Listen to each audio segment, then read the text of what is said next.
G'day folks, and welcome back to the channel for a quick update on what's going on, and also on what characters could be coming soon. I say could be because I've decided on a character to play minutes before starting the new series a few times now, and I don't like making promises.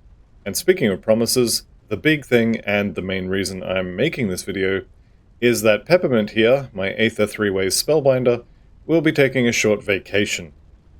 Because you guys seem to like Ixnay the Reaper a little bit better, I'm going to be focusing on that character until it's done. And this is not to say that I'm not having fun with Peppermint, I am. But I did make some promises a ways back, and with the new patch coming out next week, I wanted to get one of these two characters done a little bit faster to let me do something that, like I said, I've been promising for a while now, and that is to start an Eye of Reckoning character. So once Ixnay is finished, or at least has beaten or died to the campaign, Peppermint will be back. After that, though, well, I have several ideas of what's going to be happening after I finish up a few of these existing characters. And so in no particular order, and I want to highlight this next point here, without any promises of which one is coming next, or it could be something completely different, but these are the ideas that I'm looking at. So the first one, and again in no particular order, this is not more likely than any of the others, but the first one I'm going to talk about here is a Pierce Blade Master. This is another Nightblade build, and it's a classic. This one is almost the character that happened instead of Ixnay. But this one is, like I said, a classic build. It's got an entire set aimed at it.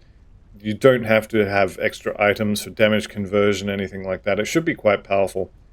But no one's really done any piercing Blade Master stuff for quite a while. All of the starter guides are getting a bit long in the tooth, and the Baroneth set build guides are also quite old at this point. Also, I haven't really done anything with piercing yet, and I'd like to play with the mechanics around it. Suffice to say, pierce damage and the physical to pierce conversion that kind of comes along with it is a bit weird, and I just want to play with it. So that's option number one. Option number two, or idea number two, I guess, is kind of a double whammy. Idea number two is pets. I do want to do a playthrough of my Fire Pets Kabbalist to go with the written guide I have over on the Crate forums. It seems a lot of people have used that guide, and I get semi-regular requests for a playthrough of it.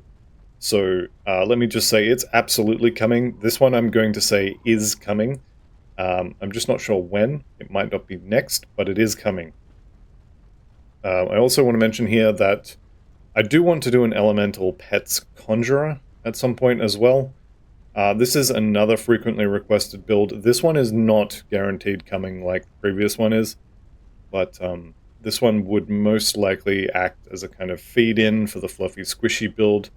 That's, I mean, it's a great build, but it really lacks a good leveling section, so that's another thing I would like to do. Point number three is a Vitality Caster. I can't believe I've been making Grim Dawn videos for, I think, over 2 years at this point. But it's been a long time, and I don't have a Vitality Caster on the channel. So Oppressor would fit quite nicely here. It's probably my favorite of the Vitality Casters. But I have done it before, so maybe something else. I definitely do not like Conjurer as a Vitality Caster, mostly because of the dot playstyle, but it's almost certainly going to be Necro plus something. I have actually written out a complete beginner's guide on a Vitality Caster Apostate that I wouldn't mind testing before I post it, because, you know, the usual crowd will shoot it full of holes and poo-poo the whole idea. And I want to get at least the major kinks ironed out before I throw that up for flame testing, shall we call it. Apostate is another one of those classes that doesn't have a lot of guides for it, and it's often kind of maligned a little bit, because a lot of people, for some reason, don't realize that you can convert a lot of Inquisitor skills over to Vitality. And it does look like it has several really good ways to level it, so it looks pretty good. I definitely don't think it deserves the title of worst build that it often gets or shares with Defiler. Defiler's another one that could go here. Defiler, you can convert a lot of the defiler skills themselves. Like Blackwater Cocktail has an amulet with 100% fire to vitality conversion. There's also several items with elemental to vitality conversion, so you could do a global conversion. But you could always just level it as a vitality caster and then use Gargle Ball's guns to do vitality pistols, which seems pretty good. Speaking of pistols, some sort of ranged build is going to be idea number 4. This one kind of isn't so fleshed out in my head yet. I've only done one range build, that being the Dagalon's Purifier that's on the channel. I'd like to do another one, but there's a lot of options, and I really don't know which one I kind of like. Ranged Primal Strike seems good, and there's a lot of options for conversions and which masteries to take. Vindicator looks good. You could do an Aether conversion Vindicator, which seems pretty good. I always like Aether damage. And then there's the pistols, obviously. Dual Pistols Aether Oppressor looks pretty good. There's also the poison pistols from the Ugdenbog. Those look interesting as well. So some sort of ranged build is going to be option number 4. I guess I shouldn't say option. We're not voting on these. These are just ideas I have. And the last one I kind of want to mention is some sort of hybrid build. So I spend forever telling people on Reddit that hybrids aren't very good, and they'll kind of work in normal, but they're really going to struggle in Elite and Ultimate unless you know what you're doing. And even if you know what you're doing, they're still not going to be as strong as a dedicated pet build or a dedicated whatever the other half of your hybrid build is build. But I have seen several that really work, and there's some weapons specifically that look really, really interesting. So this one might end up being another Death Knight, which I'm sure everyone is thrilled to hear. But the two-handed scythe for the Death Knight does look like it would make a possible hybrid build. I'm not really sure if this would be a playthrough type series, or maybe just a series of videos on all the options I've tried and why they did or didn't work. Maybe make a video in the background, try out some sort of hybrid stuff, and then report back, one 15-minute episode on, like, here's a hybrid Death Knight where I tried to use skeletons, but it turns out if you don't use a lot of gear to make your skeletons tougher, these things just fall over and die with a stiff wind or something like that.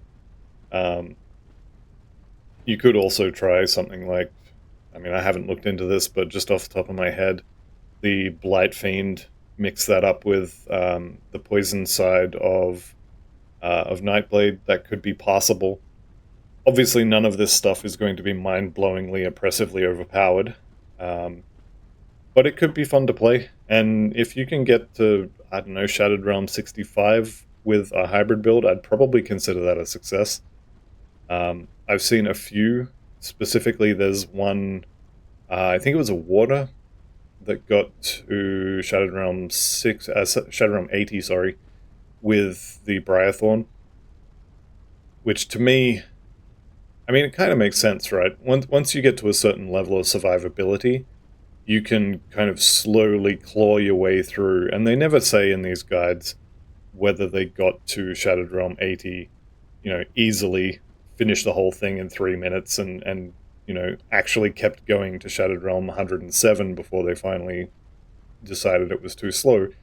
They never say if it was like that or if it was, Shattered Realm 50 is comfortable and it took me 3 hours to get through Shattered Realm 80, the guides will just say Shattered Realm 80 viable, and whatever viable means is kind of murky and undefined. So anyway, those are kind of some of the ideas that I've had, things I would like to be doing. As I said, none of these are promises, except for the Fire Pets Kabbalist, which is coming. Not sure when, but at least half of these on the list probably won't happen. We've got Fangs of Astrakhan coming up towards the end of next year, towards the end of this year or early next year. And anything that isn't done by then is probably either not happening or it's going on the back burner for sure. I also have some ideas of other games that I'd like to play, so all of this stuff, no promises except for the Kabbalist. So anyway, don't be disappointed that Peppermint's not going to show up in an hour. We're going full-time Reaper at this point. But just know that he is coming back, and this is being done to keep a promise that I made a while back. I wasn't expecting this patch to be here so early. I fully expected another month or so for this patch. So that's why I started this character, as well as the Nightblade. If I'd known the patch was going to be this early, I actually wouldn't have started this character yet. Also coming up, the Final Fantasy XIV expansion is coming out, so there may be some days with no videos because I am absolutely going to be playing that. I could also maybe do some content on that if anyone's interested, or maybe I'm just going to do it anyway because I'm interested. But yeah, that's what's coming up. And with that said, that's going to be the end of this video. So thank you all very much for watching. I'll see you in an hour with the Reaper, and bye for now.